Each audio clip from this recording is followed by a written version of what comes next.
science is a combination of abstract thought, but with very sort of physical things that you're trying to explain. And so the ability just in class to have an iPad just as a commodity lying around, you know, you can quickly Google a fact. You can, in that particular app, you see you actually see the electric current in the circuit, which enables us to overcome a whole range of misconceptions when you just leave it to children to visualize things for themselves. 3-year-olds are intuitively wired for this sort of technology. They were born into it and they understand it. And just the ability to do colors and shapes and gross motor chord things, it's worked extremely well. And even amongst the preschool teachers who were initially a little bit hesitant and unsure of how it was going to pan out, there's a level of enthusiasm and, in fact, demand. They want more training, they want more accessibility. Side to side, like that. The Piedmont School Support Program is an education intervention supported by the Piedmont Group and Empress Palace. The program comprises of 7 public high schools and their 20 feeder primary schools. We have found that the suitcase of 10 iPads is a very useful tool within the schools. We've invested in 3 kits of 10 iPads per primary school, and this allows the schools or the teachers to use it in a number of different ways.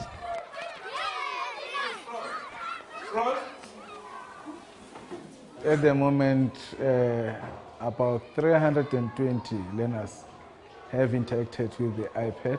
Showing you how to find information. What I want you to do, you say, determine. When we introduced the iPad, when they start interacting with the iPad, they started to brighten up. They started to show that now we want to learn.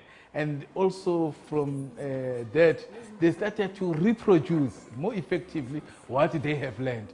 It empowers or it improves their capability.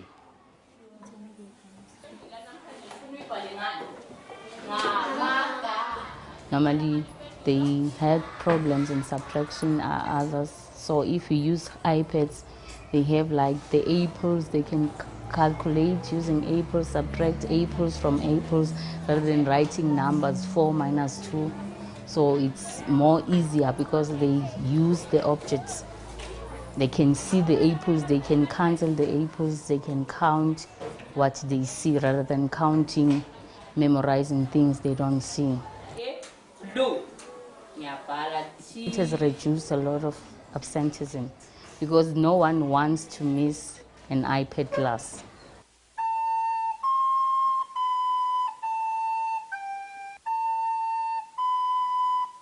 When the iPad came out last year, it was such a unique device. We decided to look at implementing it in our grade 1s to 3s, and because of the device itself, we took it into grade 4 this year as well. iPads are a lot funner than working in books, because for working it's like really hard. 75% of our classrooms have their own iPads, of the learners have their own iPads. We create a one-to-one environment by bringing in our own iPads as well. So each learner in each lesson will have an iPad. We develop apps for the iPad in grade 7. The reason we have a project in grade 7 where the children create apps for the iPad is because it's not enough for them to just be users of technology. They've got to learn to be able to create content for that technology, to truly understand it. And so we encourage them to develop and design the different aspects of an app so that they fully understand how an iPad works and so that they can use it in ways that we didn't even think possible. Our app is called Soccer Fever, and basically what it is, a game where you have a goalpost and you have to try shoot into it and hit the target. I'm a sound engineer in the group, and like my job is, like if it scores, like everybody's gonna go woo, and then there's gonna be like those 2 people like blowing the vuvuzelas, like, yeah. One of the big issues about education is getting children to engage with their learning. It's a very engaged device, so children feel engaged just because they have to touch it and because it's very tactile in the way they use it. The textbook just doesn't cut it when it comes to that sort of thing. We acquired iPads in April of last year, and I was immediately interested in trying iPads out with our children. And they love the iPad to the extent that sometimes they cry to use them. But as far as the little boy Ruben is concerned, when he arrived at the school, he wasn't talking. And what the iPad has done for him is amazing.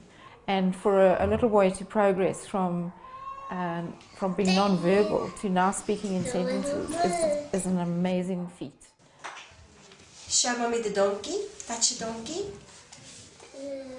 The most amazing thing for us was when Ruben started using sentences and words, and especially because he's making use of talking tomcat on the iPad, and also because we struggle with his sensory, we struggle for him to hold a pencil or a pen or work of paper.